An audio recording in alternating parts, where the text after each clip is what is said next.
Joining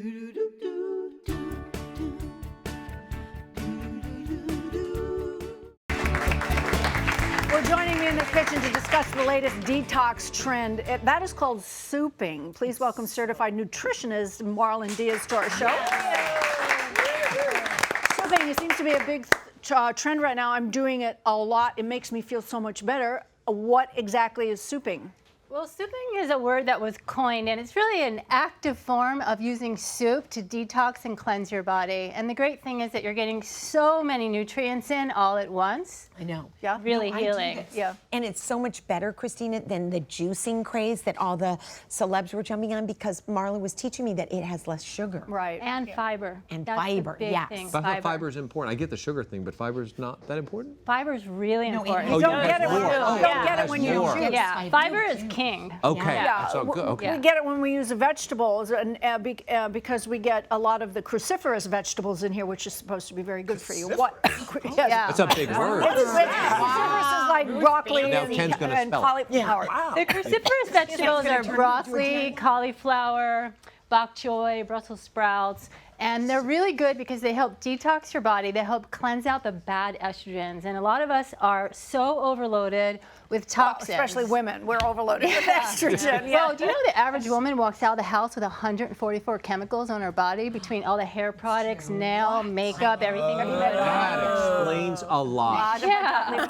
Could you please bring it in so everybody can enjoy this? Yeah. We're making a ginger carrot soup. May I ask a question about? Absolutely. So I know, or I've at least have been led to believe that when you cook something, like the vegetables and whatnot, it loses its nutrients. Well, Is that there's true? two sides of it. One, you want to eat some raw things, like you want some leafy greens and raw, because that has live enzymes. But when you cook it, it also breaks down the fibers, and it synergistically blends the vitamins together. And a lot of times we're mindlessly eating, and we're not chewing our food.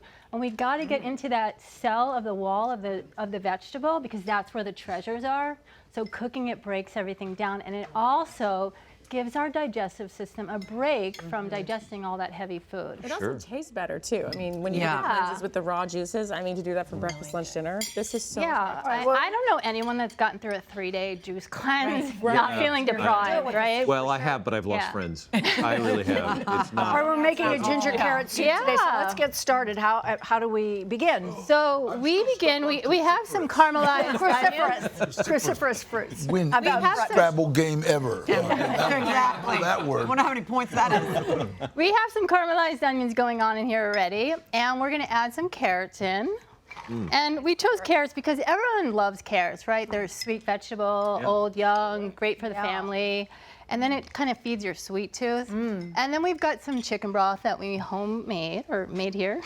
And you use vegetable broth if you're And you can use vegetable broth. You can use any kind of good broth, or you can get something at the store if you like. Is that garlic? So you say Ginger. whatever vegetables you like, you can go towards. Like, Absolutely, yeah. And you could use bone broth. You could buy your own bone broth and make your own bone broth. And great for what? collagen, beauty. Candy corn. No, you can't make soup out of candy corn. We're now throwing in some ginger. Ginger's really good to help with inflammation in the body, so it's really great. I make bone broth every Sunday. Got some I start salt. early in the morning, and I cook it for 12 or 14 hours, Wow. sometimes even overnight, so it gets very gelatinous. It's very good for your bones and your cartilage. Yeah, and collagen. It's great for beauty, yeah. because we all who doesn't want to age beautifully, right? A question about the ginger. So if you don't have fresh ginger, if you use just the spiced ginger, does it also help with inflammation? Definitely. Or it does. Yeah, so the powder. regardless. Okay. Organic is great if you can get it, but it definitely, I mean, fresh is great, but you can also use that too. It's about improvising. The great things with soup, it's so forgiving, right? Just see what's in your cabinet and your fridge. Throw it in So economical. If things are about to turn, you just throw them in the pot. Well, how long do you cook that for? So you cook this for about 25 to 30 minutes. And we're gonna let that simmer, but actually we've had some over here in the blender, and if you could add some of the orange juice in. Why do you put orange juice? Yeah, wow. It's a really great natural sweetener, and it boosts up the sweetness. So here we are, we're taking out the sugar from our diet, but we're using real food as sugar to satisfy our sweet tooth. It's gonna go faster. Blending that up. So like turmeric or ginger, whatnot. If you can, because I take turmeric in a capsule. Great. But Yeah, I do too. that's okay.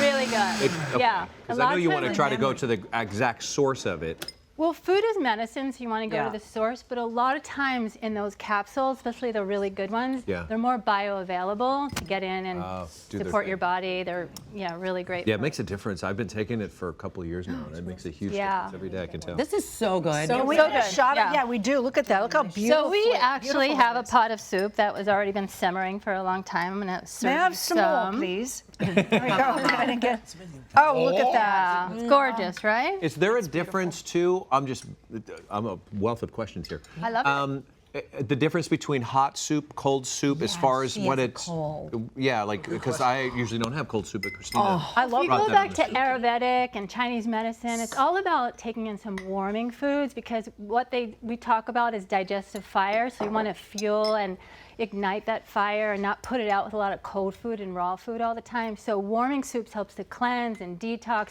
and it helps get the junk out of the trunk, right? So it's kind of pulling the stuff out. Here, Mark, you want here, Mark? Pull this. And that's what we want. Because when you talk about detoxing, you really want to be pulling toxins out and supporting all of our pathways because we detox every day, right? Sure. We sweat, we do other things. I was going to and- say, yeah. Yeah, But I like to. I- But I also eat this on a really hot day. I'll eat it cold right out of. Exactly. That's the thing about you do can we have have it any room Gold cups? temperature. I know. Yes, we do. We have plenty. How But to your- often should you do this? Like, if you actually really want to say detox, like, should you have soup once a day or 3 meals a day, or what do you do? That's a great question. So you can actually soup for a couple days and use all your meals and do some cold soups like fruits and nuts and hemp seeds and throw some things in, coconut milk or almond milk.